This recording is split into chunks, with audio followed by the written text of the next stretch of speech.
Well, thank you, Franck, very much for the invitation. It's an absolute delight to be here. Thank you all for coming out. This is actually my first time in California, so it's an extraordinary experience for me just to be here and get a sense of the vegetation in this extraordinary place. That's really the first thing that struck me was the air smells completely different here, and there's just it's so green, it's so beautiful. So that's just a wonderful situation to find yourself in. So I'm very grateful for the invitation. So I'm going to start out by talking a little bit about my background and who I am and where I came from, and hopefully that'll lead up to where I am now. So as Franck said, my profile is probably somewhat eccentric with regards to the sorts of upbringings that a lot of composers have. So I'm Canadian. I'm from a small town in Ontario originally. A small town where no new music of any sort whatsoever has ever been heard. I'm quite sure of it. And I actually moved to Toronto with my parents when I was 8 years old. So I mostly grew up in Toronto. And I was immediately, from a very early age, instinctively fascinated by all sorts of things about music. And one of the things that struck me the most was I was totally fascinated by instruments and by the way that instruments work and trying to figure them out. But without really any particular sense of their past or their historical origins or anything like this or what they might actually be used for. So it was very much like I was in some kind of gigantic pawn shop type of situation where I would discover instruments randomly that had absolutely nothing to do with each other, and then try to do something with them. So that was really how I started out. So to give you an example, my father actually was at one point I think in the early 80s or something, he was interested in early music, which is great. So that was really nice. There's a lot of harpsichord music in the house. So at one point in the 1970s, it was possible to buy a clavichord kit. I don't know if you've ever heard of this. So there's a company, I can't remember what it's called, that actually sold clavichords and harpsichords and virginals and spinets in a sort of kit format. It's like IKEA sort of thing, where there'd be these flat-packed clavichords. So you'd get this thing and assemble it yourself, essentially, and you'd have to finish it and build it and all this sort of thing. So my father had a clavichord, and he used it briefly, I think, the main thing was building it. I think after he actually finally got the thing built, because it took quite a long time, he actually got completely sick of it, and that was that. So it was just gathering dust in the basement. So I pulled this thing out, not really knowing what it was, this clavichord, and started trying to do things with it, and so on and so forth. So I was walking home from school one day, and there was an old vintage synthesizer that someone was throwing out, a sequential circuits synthesizer, just lying there in the curb. So I pulled it home and tried to make it work and do something with it. And everything was like this. It was completely random. There's absolutely no sort of methodical aspect to this whatsoever. So at the same time, I was taking cello lessons, oboe lessons, and I was starting to study a little bit of music theory. But my first encounter with music was really this kind of sort of junkyard, sort of random approach, where it's just completely detached from any context, and you just find these things, and here they are, and you try to do something with them. So I was really fascinated with that sort of aspect of making music, just the instrument and the possibilities that are contained within an instrument. That was something that really struck me with a great deal of force. And so what I would do was, I was so desperate to create something, because I had a primal sort of, I don't know how to describe it, a devouring urge, really, to create things. And it was so powerful, I literally could not do it. So, but I didn't have any technique yet, because I was 14 years old. Like, you don't know anything when you're 14. Like, you literally know nothing, right? So like, what the hell, what am I going to do with all this stuff? So I would, at my high school, there were kids that could maybe play a couple of notes on a flute or something, or a tuba or whatever, a trombone. And I would sort of, I would fool them into coming home and work with them and try to get them to do things with me. And it'd be like, so you can kind of produce a couple of notes on the trombone. So sit here and play the C sharp for whatever, that kind of thing. And I would record it. And I went all over Toronto trying to find whatever cheap recording equipment I could afford at the time, like really, really basic stuff. And making these tapes, I made thousands of recordings over the span of, I guess, about 6 or 7 years in my parents' garage. So those were my illustrious beginnings. And every time I would do something, I would be critically aware that the ratio of that which I could do versus that which I could not do was extraordinarily not in my favor. So with each new project, I would try to expand my capacities and my abilities to some degree. So, and it's just continued. So, I'd start out with whatever basic, random, strange things that I had available to make something with, and I would try to do something. And then you get a little bit better at it, and you get slightly better equipment, you get slightly better technique, your hearing gets better, and so on, and sort of went on from there. So that's miles away from the composer who starts out at a conservatory. And that has certainly colored my approach to music in a very significant fashion for my entire career so far. So I always start with the instrument. That's absolutely crucial to me. That is my bread and butter. That's my life's blood, really, is the instrument and the possibilities contained within. So that has probably cured me of any latent tendency towards abstraction in terms of how I elaborate my music. So the stuff that I do, whatever qualities it might have, it's very much predicated on immediate, concrete things. And that's what I've always tried to develop. So my approach is actually quite simple and quite empirical. So I start with a given situation, which usually starts out with an instrumentation of some kind. And then I start just thinking about what I could do with these instruments. What could I do that would be the most fantastic thing, given this set of instruments? So because I'm also extremely fascinated by musical instruments in general, and I'm always interested in hearing new sounds and new types of instruments, then each new project is different because I'm always working with non-standard instrumentations for the most part. I don't really have a lot of sort of normal Pierrot-type pieces. So we know what the Pierrot lunaire kind of idea is, right? The flute, the clarinet, and so on, the violin and cello, and that kind of instrumentation, which has never actually appealed to me, even slightly. So in situations where I've been perilously close to having to write something along those lines, I've always found a way to pervert it. So for example, I wrote a piece when I was living in Spain, which I'll talk about briefly a little bit later, that is vaguely along those lines, but there's just enough sort of strange business going on in the instrumentation that it colors it differently.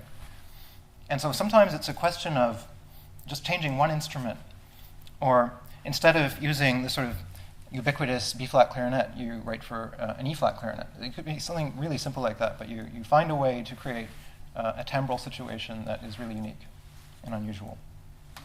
So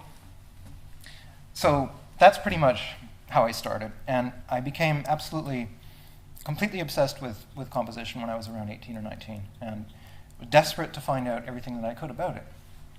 So when you're 18 or 19 and you live in Toronto, that spells trouble, because there wasn't a lot of contemporary music being performed there at the time, and the contemporary music that was being played was not particularly broad in terms of what you could hope to hear in a concert. And the stuff that I was really interested in was the sort of post-war European avant-garde. And you could just forget about hearing anything like that. It just wasn't going to happen. So, to give you an example, I mean, my approach was totally naive and instinctual, but I became really, really fascinated by pieces like Gruppen by Stockhausen. And I actually saved up and bought the score, which was really something at the time. So, and I took it home and stared at it for weeks, trying to understand how this thing was put together and what it meant and what he was trying to do. And I listened to the recording. I bought the Abato recording, which is certainly not the best one that exists, but anyway. And I was just fascinated by this thing. And I had similar experiences with Boulez's second piano sonata, for example.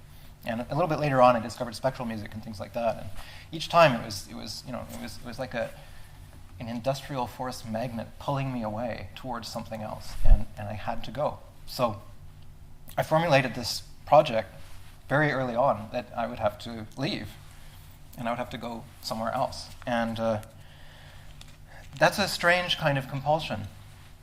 Growing up in what is, by all accounts, one of the nicest countries in the world, where there's no tension, where very few bad things ever happen. We're not involved in any particular calamities in Canada. It's one of the most neutral places in the world. And voluntarily stepping out of an extraordinary situation to be born into, and putting myself in a completely different context where I knew nothing.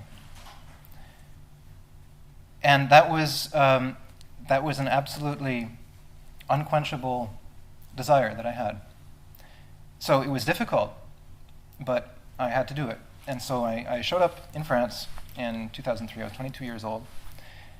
I spoke rather poor French at the time, and I knew nobody when I arrived. I was very fortunate to have some support from my parents. I'm very grateful to them for having done that. But I really didn't know anybody, and I was it was like being on Mars. So I arrived there, and I just started listening to all sorts of things and going to a lot of concerts and meeting people and exchanging, and it was unbelievably stimulating. So I came, I suppose you could say, slightly late to the quote-unquote new music world. I'm actually not sure that I belong to it now, for that matter. In fact, I probably don't. But at any rate, it wasn't an obvious thing for me to step into that world. It was actually it required a radical shift of context. So I was instinctively fascinated by this post-war music. I wanted to understand how it worked, and I wanted to understand where it led and where we might be today. So that's pretty much what happened. So I'd like to talk about a couple of pieces of mine that maybe will give you an idea of what I'm up to.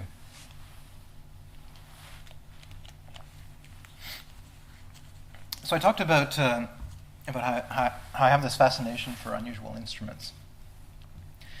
An unusual instrument, a rare instrument for me, is like a concentration of extraordinary potential for something new that's unexplored. And I find that completely irresistible. Because instruments have a history, and they have a past, and they have a memory. And I can't write for flute without thinking of the Prélude à la Comédie d'Enfant. It's extremely difficult. But I don't have that problem if I'm facing an instrument that doesn't have that kind of a past or a history. And I find that extraordinarily, vertiginously exciting. So one particular period in history that I find totally fascinating is the period sort of around the Industrial Revolution, when all of a sudden new instrument construction techniques were becoming feasible. And you had this extraordinary explosion of inventiveness in terms of what sort of instruments could be built and marketed and sold and played and so on. There was a profound revolution around that time, starting around the middle half of the 19th century. So there were all sorts of entire families of instruments that were sort of rather hastily invented and built and marketed at the time. And most of them were completely forgotten. Most of them were either sort of commercial failures, or they were later absorbed into more refined or more successful inventions. And a few of them survived, so we know what they are. The saxophone family dates from that period. But there's all kinds of other instruments that just have completely disappeared. So, for example, I was fascinated by things like the A-flat clarinet. So it's an Italian military instrument, essentially, that was basically never used in orchestral music. So the A-flat clarinet is a fourth higher than the E-flat clarinet, and it's this tiny little clarinet. It's like ridiculously small. Like you can't stand it. It's so ridiculous. And so when you're trying to play this thing, it's got a full boom system on it, but your fingers are like this. Like it's actually like the keys are practically glued together. But it's a real instrument, and you can really do things with it. So I got really fascinated by this thing, and I wanted to write for it. And so I had a commission from an ensemble in Switzerland called the Proton Ensemble in Bern. And one of the lovely things about Proton is that every member of the group is a multi-instrumentalist. And they're all extremely interested in and curious about unusual instruments. So for example, the oboe player, who's a remarkable oboist, he plays every instrument of the oboe family, from the piccolo oboe to the lupophone and the heckelphone, everything. The clarinetist will play basset horn, bass clarinet, contrabass clarinet, and so on and so forth. So when I got this commission to do a piece for them, I immediately thought back to what I would call a sound image that I had that had been rattling around in my brain for years by that point. And it was this idea that I would do a piece where there would be a wind section, where all the wind instruments would be miniaturized versions of the standard instrument. Because I absolutely love the sound of high wind instruments in their lowest register. There's something slightly off about it. It's not quite the right timbre, it's not quite in tune, it sounds a bit strange. And I love the idea of having 3 instruments like this. So in this piece, which I'll play an excerpt of, Verification, you have a piccolo instead of a flute. There's a piccolo oboe instead of the regular oboe, so an E-flat oboe. It's also called a musette. And there's an A-flat clarinet. And then next to that, in order to make the thing even more supremely ridiculous, there's a Casio SK1 mini keyboard. Right, so I thought that that would be actually quite interesting to take, an extremely fine pianist, a really, really fantastic pianist, and make him play this stupid little toy, this completely obsolete, obscure synthesizer. Well, it's not even really a synthesizer. You can't really do synthesis on it. But anyway, this little thing, this keyboard that was briefly very popular in the 1980s. And so the idea there was take this thing, this keyboard, and treat it as though it were an extremely serious instrument. If I could take this thing and really figure out what its limits were and what you could do with it and what all the parameters were, and I spent actually several weeks studying it and looking carefully at all the different possibilities that it had, it turned out that they were actually a lot more vast than I would have thought at the outset. So anyway, so there's a Casio, and then you have there's a cello, which is the only sort of normal instrument in the piece, and it's the only instrument capable of playing in the bass register as well. And then there's a percussionist, and the percussionist plays an array of mostly small, irritating instruments like tin cans and glockenspiel and bongos, cymbals, sandpaper blocks, and so on. So I'd like to suggest that we listen to this piece, Verification, at least the first movement. It's actually written in 4 movements. So it's a rather peculiar piece, even by my standards. And what's basically going on is it's well, you hear. You just have to listen to the piece, and then we can see what you think.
Right, so that's the first movement of verification.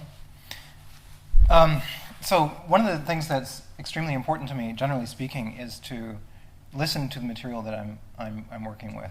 And when I say listen to it, I mean listen to it inwardly. And I've developed some ability over the years anyway to have a fairly accurate interior perception of what it is that I'm writing and what it is that I want to hear. And I think that's extraordinarily important. Everything that I write down, I have a very precise idea of what it is that I want and what the effect of that is going to be. And so I tend to not write things unless I can hear them, unless I can imagine them. And that's something that is actually a rather painstaking process. It takes a long time, because when I'm starting out a piece, I'm, by definition, starting with something that I don't already know how to do. I'm starting out with a situation that is novel for me, as far as I'm concerned. So I have to confront ritualistically this material that I know nothing about and that I haven't yet tested and try to do something with it. So very often what will happen is I'll be spinning in circles for a number of weeks while I'm sort of looking at this material from all possible angles and everything that it can do and trying to make some sense out of it and trying to turn it into a piece.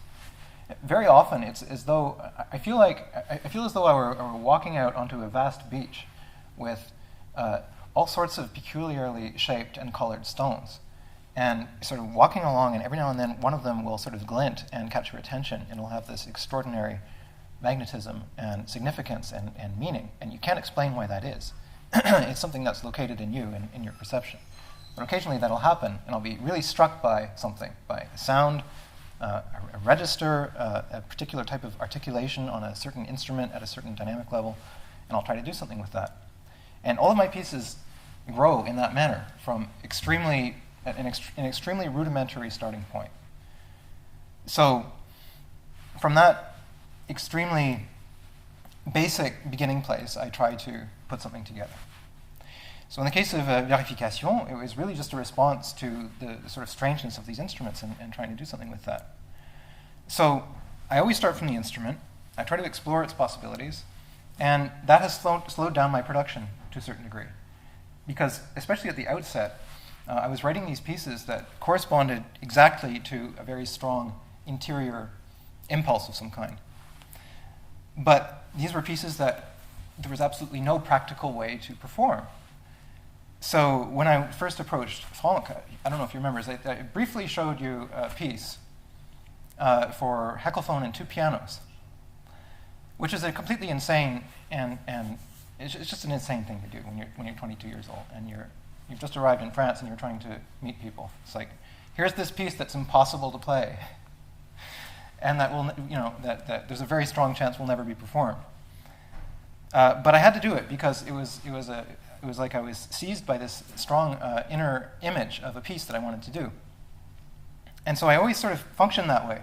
And I advise against it because it makes your life a lot harder.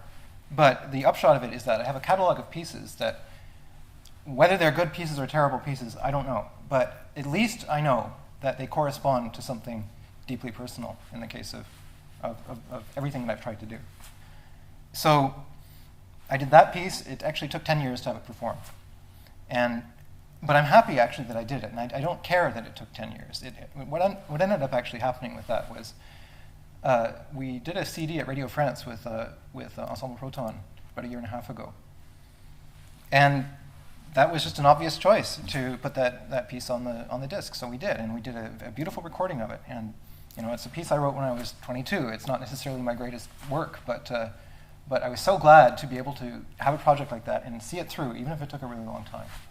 And so for a very long time, I was writing almost exclusively pieces like this, where they didn't really fit into any particular institutional situation, right, where there was no particularly obvious way to get them performed.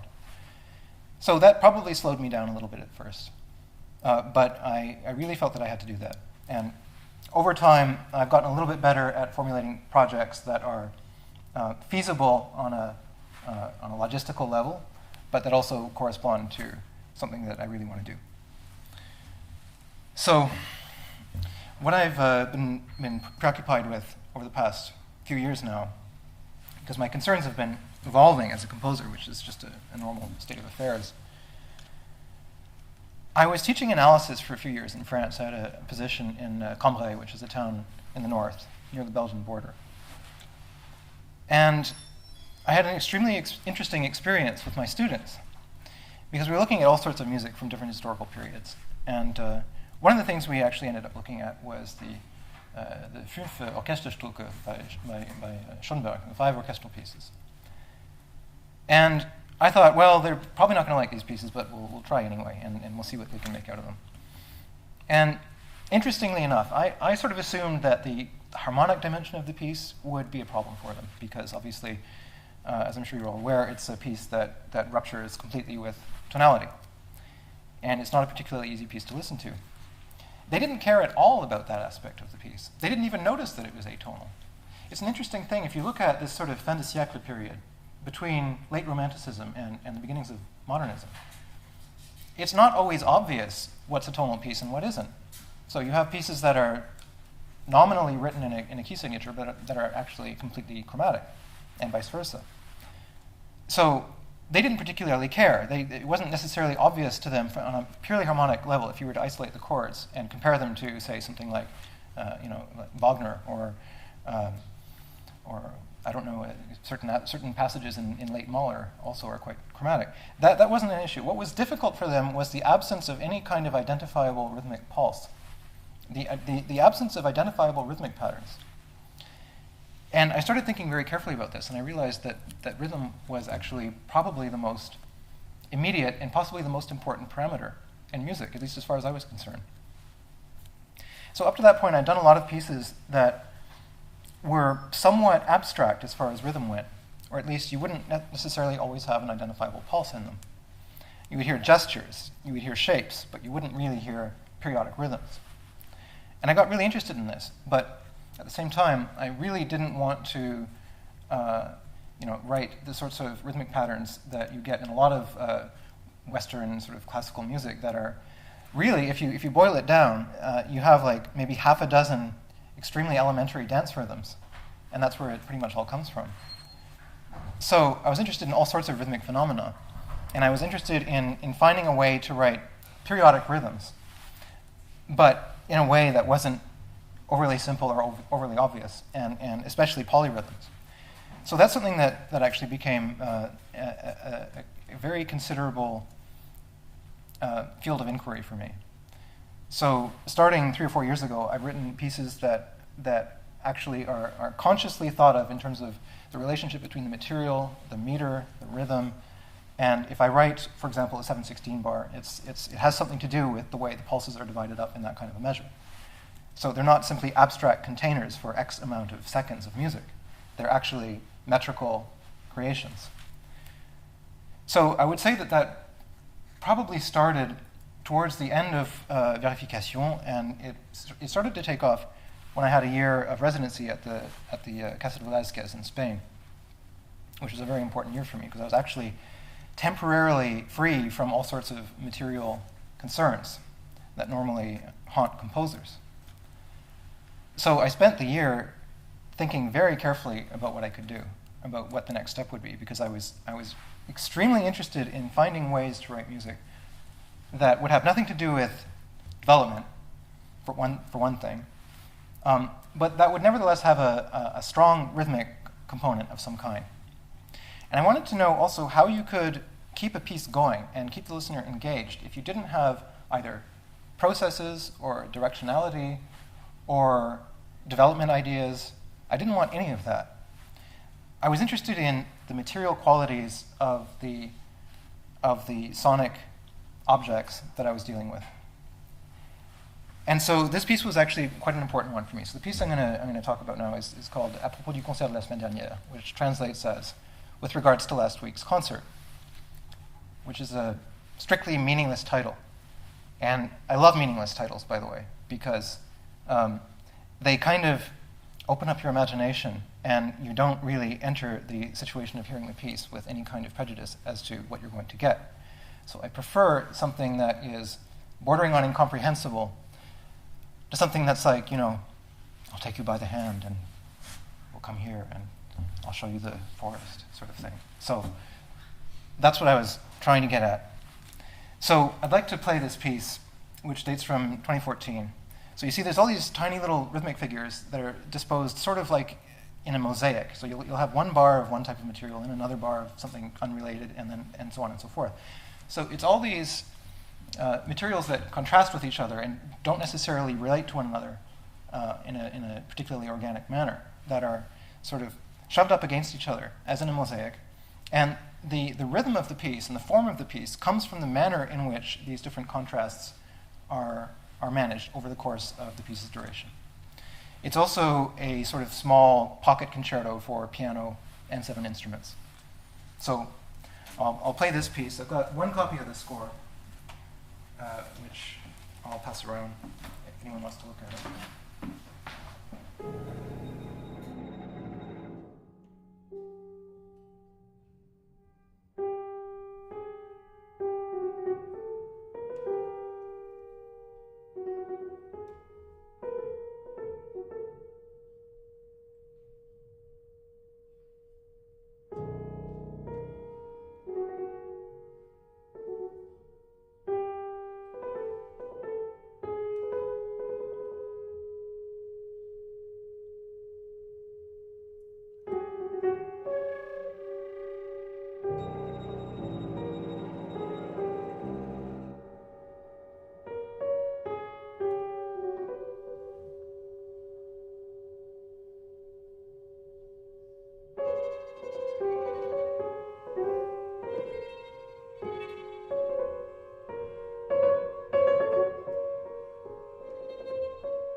So I'll just close with thank you.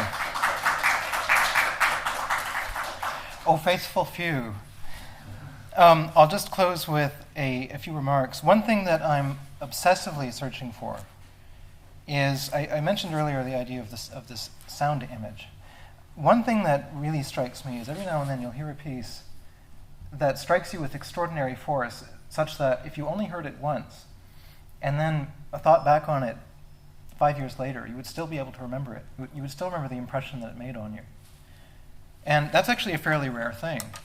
But there are certain things, nevertheless, that are, for one reason or another, extraordinarily powerful and simple, and that really grab you. And one example of that I can think of is the moment in Gruppen where you have that brass cord that moves around the hall. It's kind of a simple idea, and some people have said it's sort of cheaply theatrical and a gimmick and so on, but I don't think so. I actually think that that's an extraordinary moment. And one thing that I've tried to do in some infinitely clumsy way, but at least it's an attempt, is to try to come up with sound concepts that, if you hear them, they actually leave something on your memory. There's a lot of pieces that we hear that are kind of anonymous in a certain sense, or lukewarm. They're kind of shapeless. You hear them and you sort of experience them and you move through the piece, and then it's like they're gone in a sort of a cloud of smoke. And I'm interested in strong, clear, simple shapes. And I'm really trying to get at that in my music. So there's been a progressive move towards, I wouldn't call it simplicity exactly, but towards paring down my material and finding out what the most important things are, and really just jettisoning the rest. And so that's actually taken me a fair bit away from my initial starting point. So when I was first showing pieces to people in France, they were actually they were quite thick. They were rather complex rhythmically, and there was a lot of stuff going on, a lot of material. But the thing that I had to eventually learn how to do was to take something extremely simple and find the extraordinary richness and complexity within it, and then find out what I could do with it. And I think that's a very difficult thing to do in composition, and that's sort of my defining quest at the moment. So I'm working with materials that are sharper, shorter, simpler, and direct, and trying to get a maximum yield out of them, if I can put it that way. So I'll just briefly mention another concern with mine is that I'm not completely comfortable with the standard new music situation, in which the number of people on stage is roughly equivalent to the number of people in the audience. In fact, sometimes it's actually greater. So it struck me that there had to be some kind of way to improve that ratio somewhat. And I noticed that putting content on YouTube is actually extraordinarily effective. One thing that happened to me was I got interested in certain branches of philosophy at one point, and I was doing a lot of traveling, and I wasn't always necessarily in a situation where I could read, where I couldn't read for hours and hours. But there's all kinds of YouTube videos. There are entire courses online. You can educate yourself in almost anything you can think of. You're interested in animal husbandry. Well, there's like a 10-month course. There it is on YouTube. So I thought, well, this is interesting. Nobody's done that for contemporary music. So, at least not that I could tell. Not in that medium. So I started a YouTube channel, which has been an extraordinarily rewarding and fascinating experience, because it's getting a very broad range of viewership, far beyond what I imagined. I had absolutely no idea what I was getting into when I started this thing. And it's absolutely insane. People who never would have even thought to listen to a piece of contemporary music are now doing so completely without prejudice, sometimes with prejudice, and sometimes they hate it. But they'll listen. And if you present it in a certain way, if it's clear and kind of direct and interesting, and you can find a way to make it compelling, then it's much easier to reach people who could be interested in it than if you didn't make that effort. Some people will never be interested in it, and that's just how it is, and that's fine, you have to accept it. But there's another category that we never think about of people who could actually potentially be extremely interested in adventurous music and just never get that far. So that's what I'm trying to do at the moment. And that's occupying a fair bit of my time, but I have a real sense of mission as regards that, because I know that this music can change lives. I have proof of that because it happened to me. So I figure if it happened to me, then there's all kinds of people that it could happen to. And it's an extraordinary source of richness. You just have to learn to pay attention. So that's it. If there's any questions. You mentioned in your writing process, you like to know what everything sounds like, and you try to have a mental image of what you write down before. You want this closeness, have you ever found yourself in a situation where you write something down and you don't know what it's going to sound like, or you go into rehearsal for the first time and you're surprised by how the musicians interpret what, like, you thought you'd written something, turned out it sounded like something else? Well, the score isn't simply a mechanical set of instructions that have to be reproduced precisely by the musicians that you're working with. The relationship between the score and the performer is not that direct, so I'm often surprised by what people do with pieces in the sense that they'll necessarily tilt it towards their inclinations and their style of performing and their sensibility. So on that level, yes, I'm frequently surprised by the priorities that certain performers have that might differ from versions that I've already heard. And that's extraordinarily interesting for me. And I treasure that aspect because I don't want a mechanical, sort of correct rendition of the pieces I'm writing. Well, I guess I want to know, if you've ever written something where I've written things that that are so where the texture is so complex that I'll have a very precise local idea of each individual part, but it's difficult to gauge the overall global effect, and that's always a somewhat difficult situation. I actually just finished an orchestra piece that has a section in the middle where there's an enormous orchestral tutti, and again, this is another sound image that I had where I wanted to have something where pretty much every performer in the orchestra is doing something different. So you'd have this enormously agitated, complex surface, but at the lowest possible dynamic level. So I wanted it to be pianissimo. And it took a long time to figure out how to write that. I actually spent quite a number of weeks on this section, which really doesn't last very long in the piece.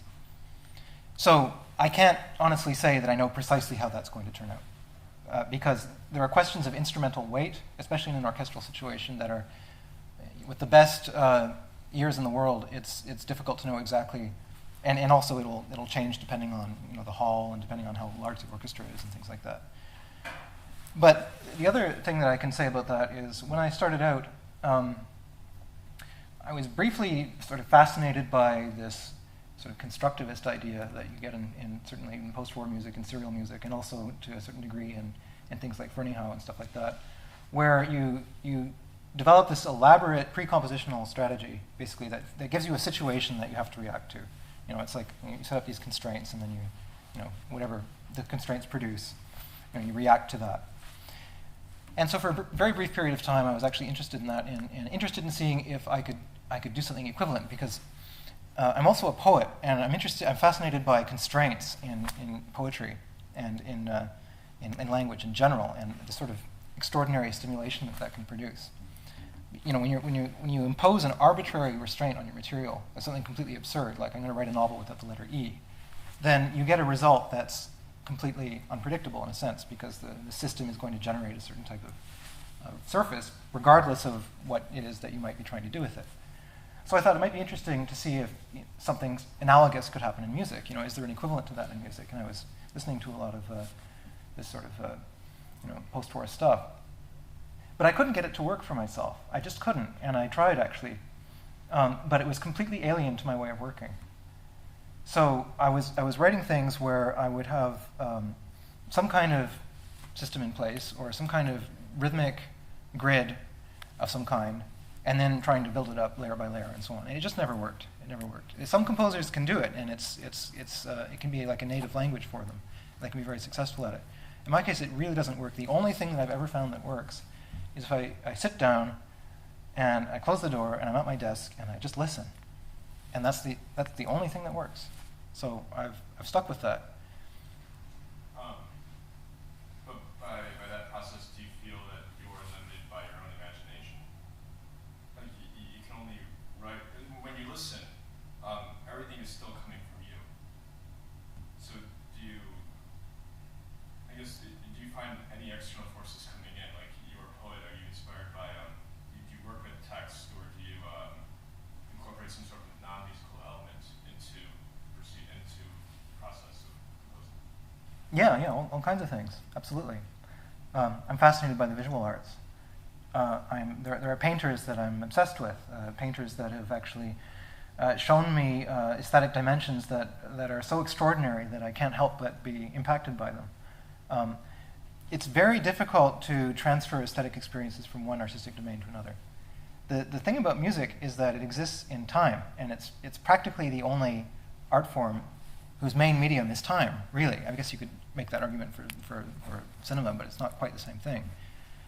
So it's very difficult to be fascinated by a painting and then somehow transfer that aesthetic impulse into a musical domain. I don't think it really works all that well.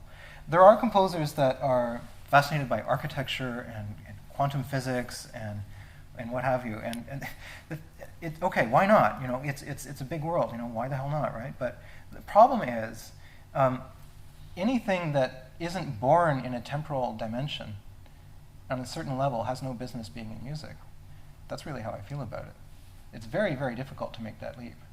I'm sorry, can you say that again? I'm trying to think about that.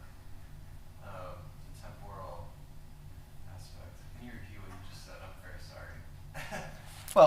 what is the basic material of music? Really, it's sound and time. So that's it. And probably the time aspect is more important than the sound aspect, actually, in my view. So that's what you're dealing with. You're dealing with sort of fields of abstract meaning in music that manifest themselves through time.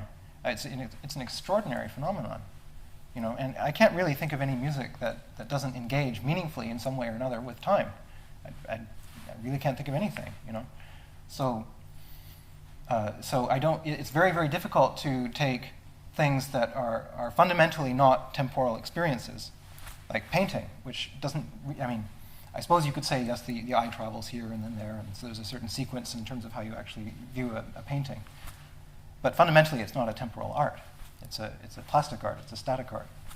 So anyway, that was just a very long-winded response to your question. In some cases, it might be slightly more complex. For instance, if you think of Mark Rothko, for instance, of course, it is static as a material art, but the perception that it engages is not static. You need a special, it puts you in a special temporal experience.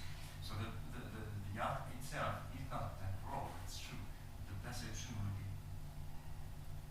you know what I mean? Yes, yeah, yeah. I think in the sense, and I think that Feldman understands that very well. Yes, yeah, yeah. So I think that, well, I understand exactly what you mean, especially when you compare to scientific experiences, it's true.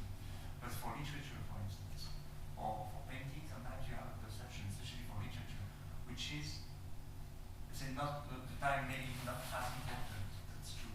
But the perception, I know that, for instance, I can think of a kind of poetry, for instance. You have some certain poets who write very short poems, and you think of them for a very, very long time because it's like enigma. So the perception you will have of it will be temporal. This experience. But it's true that in terms of time, that it's ridiculously short.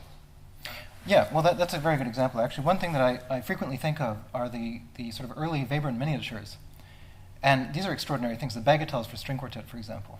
So these are pieces that, I'm sure you know them, they're extremely short, right? The individual movements might be 30 seconds long or less. The cello pieces also are like that. And they're extraordinary because if you've actually heard them in a concert situation, they're gone in 2 minutes and it's over, and that's it, and you're on to the next thing. In a sense, it doesn't really work in a concert situation, especially if you don't already know the pieces. You know, the concentration of experience in them is so extraordinary that the sort of habitual relationship that we have with the different elements in a work kind of breaks down.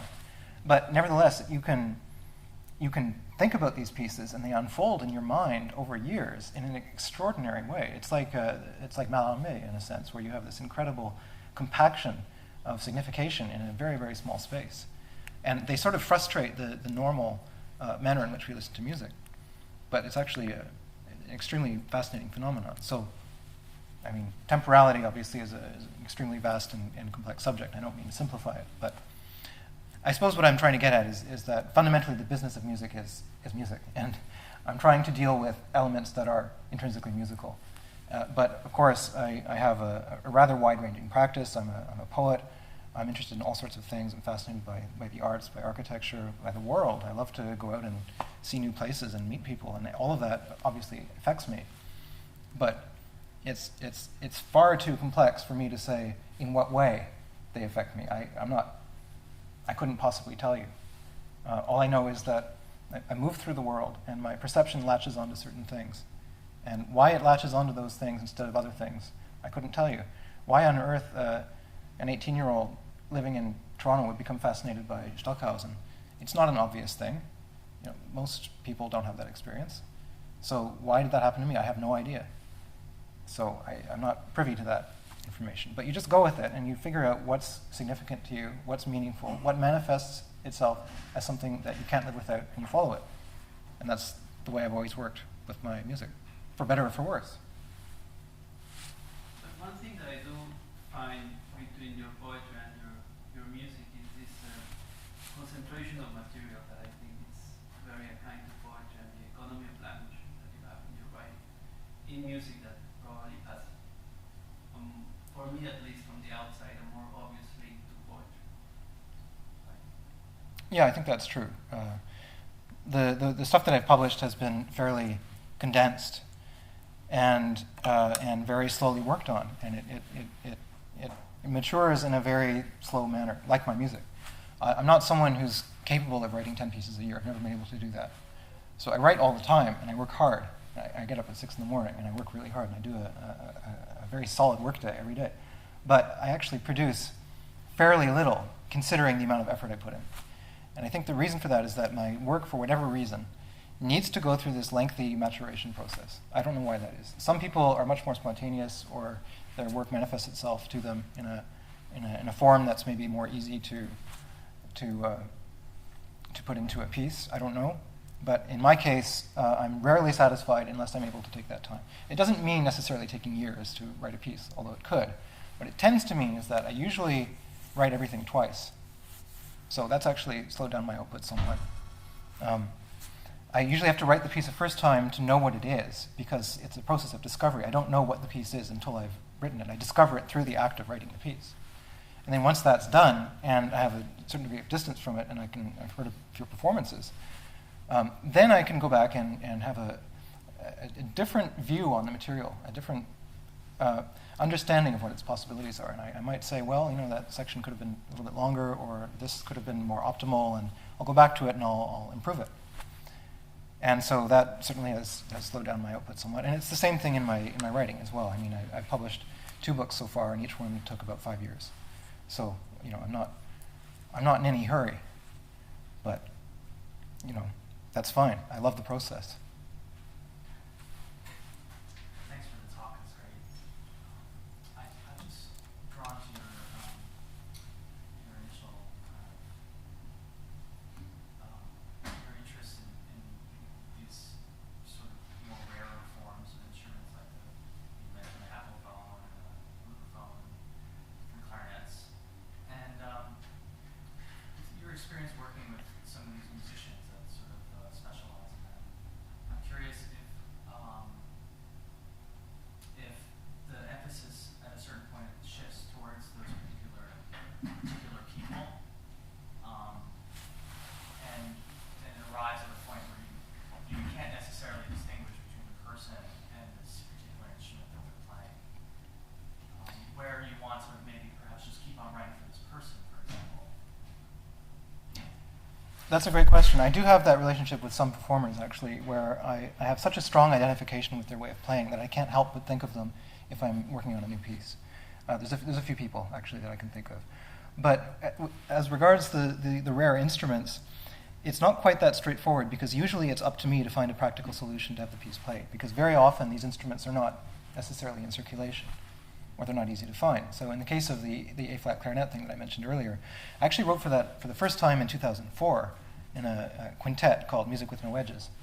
And I wanted a really, really high clarinet part in the sort of piccolo range, and that was the only way I could do it. I knew this thing existed, but I'd never actually seen one. So I just wrote for it in the score, and we ended up recording it in Toronto, I think 6 months later or something like that. And it was up to me to find the damn instrument. So, I mean, we searched absolutely everywhere for an A-flat clarinet. And at the time, I had far fewer resources and a far smaller network than I have now. So it was infinitely harder. And through an extremely convoluted series of circumstances, we ended up finding one. Some 90-year-old guy in a little village in New York State had one. So he gave us this A-flat clarinet that probably hadn't been used in 40 years, and we ended up using that for the recording. So there's no regular relationship with performers who play these things, because there aren't any performers who play them. And so every time that piece has been played, or Andreyev, and both of those pieces have been played multiple times now by different ensembles, I've gotten better at sourcing the instruments. So it's not as much of a problem now as it used to be. But there's a Swiss guy who has a beautiful A-flat clarinet who has regular business from me. So.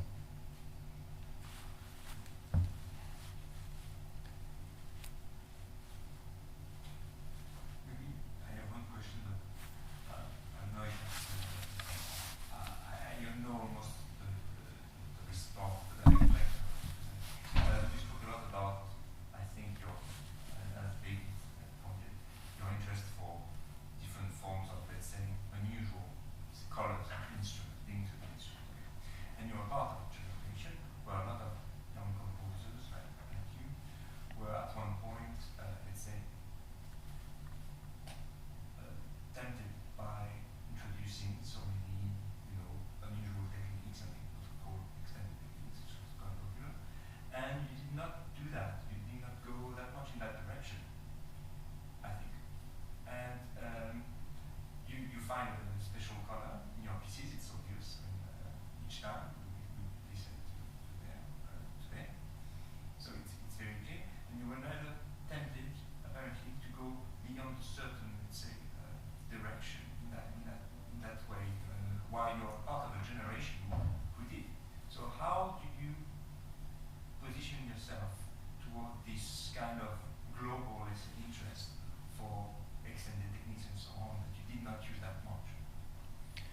Well, it's not a question that I don't I... know if it's clear.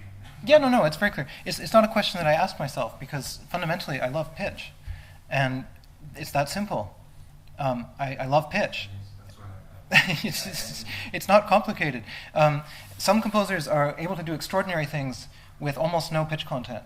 And that's wonderful, and I love that kind of music. And I actually listen to a lot of things like that, and I listen to a very, very broad range of things. But as far as my own practice goes, I personally can't do without it. I need it.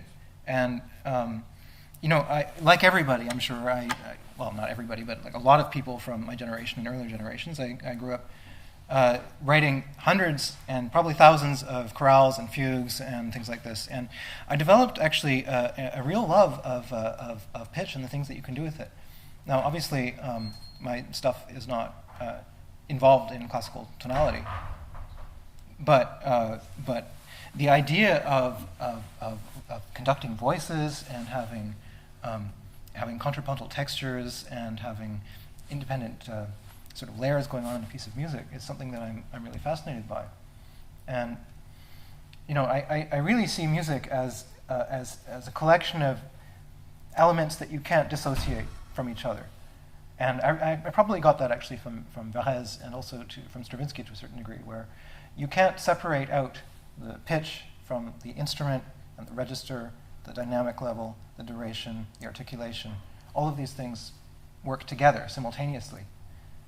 And that made an extremely strong impression on me. I remember I spent a great deal of time analyzing Désert by Varese, and just completely fascinated by what he could do with two notes at the beginning of the piece. There's only two notes, F and G, spaced a major ninth apart. That's it. But it's the most extraordinarily interesting texture in terms of all of those different parameters working together. So there's a lot you can do. And pitch is never just pitch anyway. I mean, it's not that simple. Pitch is something that's tied to a certain pitch on a certain instrument in a certain register at a certain dynamic level and so on and so forth. So I don't see it in an abstract sense. And actually, something that is certainly the case in a lot of Anglo-Saxon cultures is there's a sort of obsession with pitch organization, which I don't have. And I'm not interested in pitch class theories and stuff like that. And, I just want to run away and jump out the window. It's really unbearable. And there's a guy, Alan Forte, who's published a book on Webern, which is like, he manages to misunderstand everything. Like, it's phenomenal. So, Should I turn the camera off? no. So he's dead anyway. So that's fine. So. No, it's so much more complex than that. Pitch is not some abstract thing that you can just, it's not that simple. So it's really tied to a specific instrumental sonority. And an A flat played in the lowest register of the clarinet is not the same thing as the same pitch played on a vibraphone. It's two completely different objects. So that's how I see it. Well, okay, because that is the response I was waiting for. The only thing that I think a part of your originality amongst the people of the same age is about how to find new colors without requirements, without digging too much in the field of extended techniques, you know what I mean? Yeah. And well, you found your own solutions. But that's what I wanted just to point out. Part of the original approach is about that. Well, it also depends on how you define an extended technique, though, because there are non-standard instrumental techniques in my pieces. There just aren't that many of them. But generally what happens is I'll have an instrumental situation where the writing may be fairly classical in a certain sense, but there will be just one element that throws it off and that changes the color of everything. So for example, I have a trio for oboe d'amour, harp, and viola. And in the central section of the piece, the oboe d'amour is playing double harmonics. And it changes absolutely everything. So sometimes just taking one simple element like that, it can be very subtle. It changes the way everything else sounds. So that reminds me actually of a remark by Richard Strauss, who once wrote for a quartet of saxophones in the Sinfonia Domestica, which you can't hear. You listen to the piece and where are the saxophones? It's like they're completely absent. You see them on stage, but you don't hear them.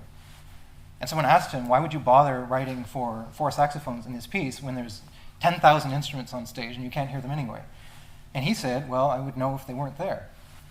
So Yeah, they slightly color the sound of the orchestra, and that's enough, and it takes you into a different dimension. Going a little bit further in that, what I find fascinating is that, not in a very positive sense, is that actually it creates, or it can create, I don't know if that's been your experience, strong reactions in conductors or artistic directors that they'll rather have an electroacoustic element than having an instrument that is not part of the ordinary, because they don't understand this profound reason that it changes the color of the instrument as much as an electroacoustic sound can change the color of the instrument.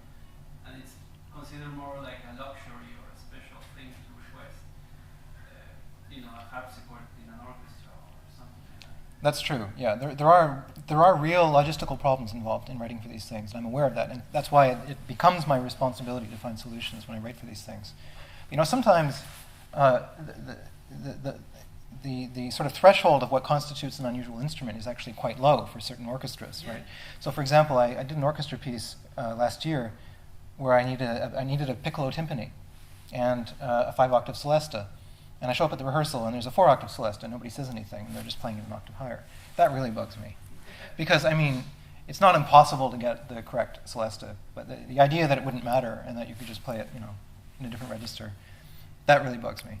But if I were writing for, I don't know, a tenor therusophone, and it was an issue, then I could understand. Yeah, but for instruments, well, I know you play the oboe, probably the musette. For instruments, for example, in the clarinet, how do you go about exploring? Do you find recordings of A-flat clarinet and things like that, or how do you go about? Or do you go get together with a friend? Well, my first encounter with the A-flat clarinet, I had an idea of what I wanted. I didn't know precisely what the instrument was like, so I just wrote the part and then hoped for the best. That was my first experience. When I wrote for it a second time, by that point I was more able. I was more in more of a position to be able to get an instrument and work with a player.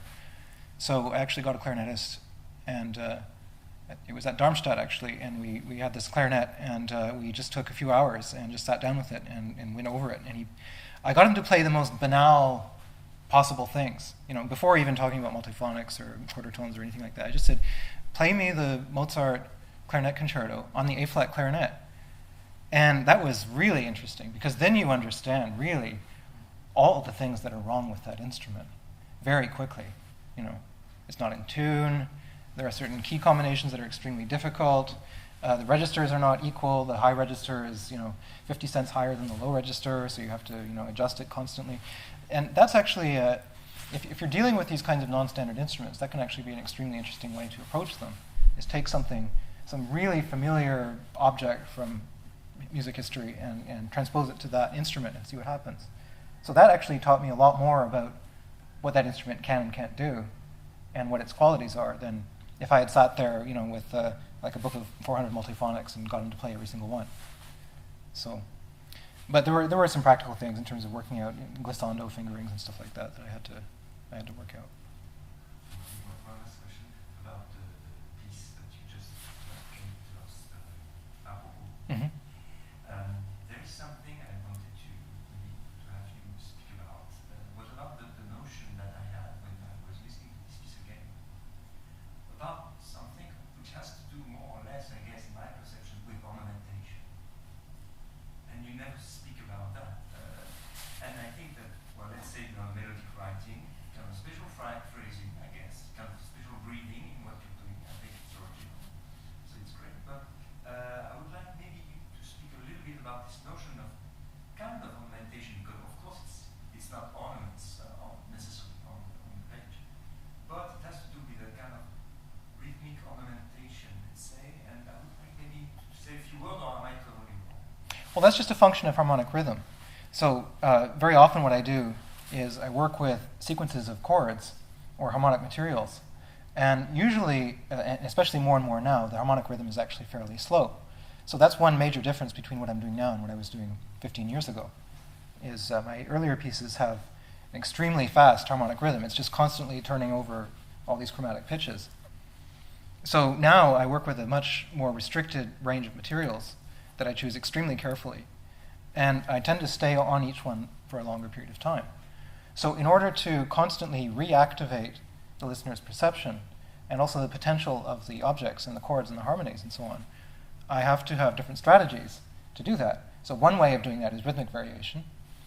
Another way is timbral variation, obviously. There's all sorts of things you can do. But a lot of the rhythmic figures are invented as a way of animating a harmony, basically, and finding an inner life within that harmony. So for example, the beginning of the piece, the piano is actually is really just squashed down into an extremely narrow register. Basically, there's the piano occupies a register of approximately I can't remember precisely. I think it's maybe a major sixth or something for the first 20 bars of the piece. And so the hands are like this. But the idea was that you would have certain pitches that would be for the left hand and certain pitches that would be for the right hand, and you would create a polyphony within this compacted cluster-like space, and find a way to carve out some kind of architecture within that space that would have some kind of polyphonic meaning.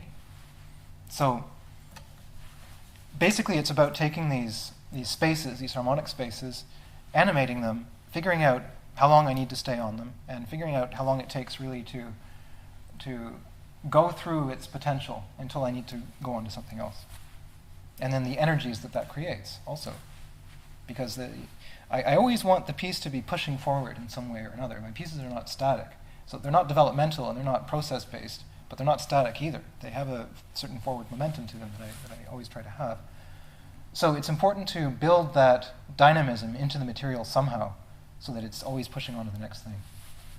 And I suppose ornamentation, to the extent that we can apply that term to what I do, is one way of doing that. Okay, it can be heard like that. Yeah. That's my feeling. Yeah. So what do you think at the end? I don't know if there is a last question before the famous reception. What do you think? It's fine? Okay, thank you. Thank you. Thank you.